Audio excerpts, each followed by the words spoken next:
رب السجن أحب إلي مما يدعونني إليه وإلا تصرف عني كيدهن أصب إليهن وأكن من الجاهلين.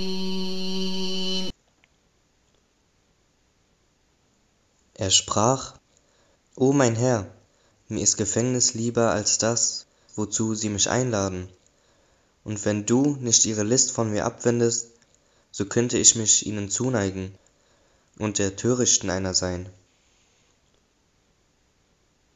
فاستجاب له ربه فصرف عنه كيدهن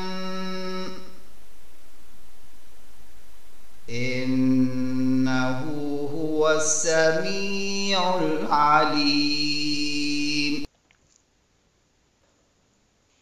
Also erhörte ihn sein Herr und wendete ihre List von ihm ab. Wahrlich, er ist der Allhörende, der Allwissende.